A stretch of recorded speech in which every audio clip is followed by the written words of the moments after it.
குழந்தைகள் அந்த மாதிரி ஆட்டிசம் சம்பந்தப்பட்ட குழந்தைகள் வந்து பள்ளியில் இருக்காங்களா, அந்த மாதிரி குழந்தைகளை வந்து ஒருவேளை இருந்தாங்கன்னு சொன்னால் அவங்கள வந்து ரெகுலராக அந்த ஸ்கூலுக்கு வரக்கூடிய குழந்தைகள் வந்து அவங்க எந்த வகையில் வந்து புறக்கணிக்காமல் அவங்களோட சரி சகஜமாக பழகுவதற்குரிய நடவடிக்கைகளை வந்து கைப்பிடிக்கணும். அந்த மாதிரியான விஷயங்கள்லாம் சொல்லியிருக்காங்க. பள்ளியினுடைய தூதுவர் அப்படின்னு ஒருத்தர் வந்து நியமிக்க சில விஷயங்கள் நம்ம ஸ்கூலில் படித்த ஓல்டு ஸ்டூடெண்ட்டு அல்லது ஏற்கனவே படிச்சு வேலை பார்த்துருக்கிறவங்களா இருக்கலாம், படிச்சு இருக்கிறவங்களா இருக்கலாம், அல்லது சர்வீஸில் இருந்து ரிட்டையர்ட் ஆனவங்களா இருக்கலாம். அந்த மாதிரி ஒரு ஓல்டு ஸ்டூடெண்ட்டை பள்ளி தூதுவராக நியமிக்க வேண்டும் அப்படிங்கிறதும் இந்த எஸ்எல்சி கூட்டத்திலே மிக முக்கியமான ஒரு தீர்மானமாக நமக்கு வந்து வரையறுக்கப்பட்டிருக்கு. இந்த மாதிரியான தீர்மானங்கள் எல்லாமே வந்து நாம பொதுவாக ஒட்டுமொத்தமாக அவங்க வந்து சொல்லி கொடுக்கக்கூடிய தீர்மானம் தான். அந்த தீர்மானத்தை நாம் முழுமையாக ஏற்றுக்கொண்டு நிறைவேற்றக்கூடிய, அதனால அதையெல்லாம் கொஞ்சம் பார்த்து டிஸ்கஸ் பண்ணணும். இங்கே அக்கம் பக்கத்தில் இருக்கக்கூடிய பிள்ளைங்கள்கிட்ட பேரண்ட்ஸ் கிட்ட ரெகுலராக ஸ்கூலுக்கு போங்க. அதே மாதிரி ஸ்கூலுக்கு வந்து பிள்ளைங்களுக்கு வந்து பாடம் வந்து எப்படி படிச்சுட்டு இருக்கிறாங்க, ஹோம் ஒர்க்கு கிளாஸ் ஒர்க்கு இதெல்லாம் ரெகுலராக செய்கிறாங்களா, இதையெல்லாம் கொஞ்சம் வாட்ச் பண்ணுங்க. இதெல்லாம் செய்ய சொல்கிறாங்க என்ன பண்ணுறாங்கன்னு கேட்க சொல்கிறாங்க. அந்த குழந்தைகளுடைய நடவடிக்கை இங்கே பள்ளியின் உள்ளே எங்களுக்கு அதுதான் வேலை.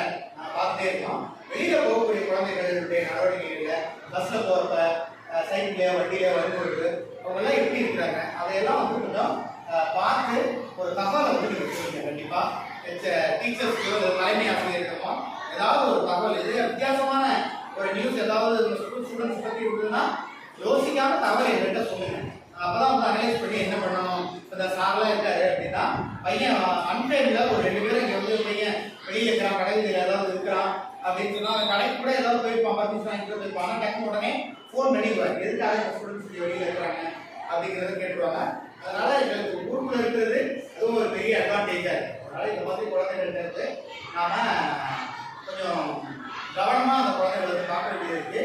எஸ்எம்சியோட மிக முக்கிய பொறுப்பும் அதை தான் சொல்றாங்க. அதனால இந்த பள்ளி தூதுவர்களை நியமிக்கிறது தேர்ச்சி சதவீதம் வந்து அதிகமாக இருந்ததுன்னா அதற்கான வாழ்த்துக்களை வந்து இந்த நேரத்தில் வந்து சொல்லணும். உங்களுக்கு தெரியும், நம்முடைய அரசு மேல்நிலைப்பள்ளி சூடியாப்பட்டி அரசு மேல்நிலைப்பள்ளியானது 12ஆம் வகுப்புல 99% தேர்ச்சியை வந்து பெற்றிருக்கிறது. 10ஆம் வகுப்புல வந்து 95% தேர்ச்சியை பெற்றிருக்கிறது. குளித்தலை ஒன்றியம், தோமலை ஒன்றியம், 2 ஒன்றியத்தை எடுத்தோம்னு சொன்னா இருக்கக்கூடிய கவர்மெண்ட் ஹையர் செகண்டரி ஸ்கூல் ஒரு 10-15 ஹையர் செகண்டரி ஸ்கூல் இருக்கும். அதில் வச்சு 2லையுமே ஒரு 95 அப்படி எவ்வளவு இருக்கிற ஒரே ஸ்கூல் வந்து நம்ம ஜீவராப்பட்டி ஹையர் செகண்டரி இருக்கக்கூடிய குழந்தைகள் முடிஞ்ச வரைக்கும் உங்களுக்கு தெரியும், எல்லா நாளும் எல்லா குழந்தைகளுக்கும் ஸ்பெஷல் கிளாஸ்லாம் எடுத்து எல்லா குழந்தைகளையும் பாஸ் பண்ண வைக்கணும் அப்படிங்கிறது தான் எய்மு. அது கடைசி நேரத்தில் தவறி போச்சு. 10th 4 குழந்தைகள் ஃபெயிலு, 12th ஒரே ஒரு குழந்தை மட்டும் ஃபெயிலு. அந்த 4 பேருமே சிங்கிள் சப்ஜெக்ட் மற்ற பாடத்தை மட்டும் எடுத்துட்டான். 12th அந்த ஒரே ஒரு பையனும் ஒரே பாடத்தில் தான் எடுத்துட்டான். எல்லாமே ஜஸ்ட் மிஸ், இல்லைன்னா அப்படியே ரவுண்ட் ஆயிடும் நமக்கு. ஸோ அதனால இனி வரக்கூடிய ஆண்டுகளில் கண்டிப்பாக 100% எட்டுவதற்கு நம்ம ஆசிரியர் பெருமக்களான எல்லா முயற்சிகளையும் எடுப்போம். அதே சமயம் எஸ்எம்சியினுடைய ஒத்துழைப்பு எங்களுக்கு இருக்கணும் அப்படின்னு இந்த நேரத்தில் வந்து கேட்டுக்கலாம். இது மட்டும்தான் இருக்கக்கூடிய விஷயங்களை எல்லாமே வந்து சொல்லிட்டோம்.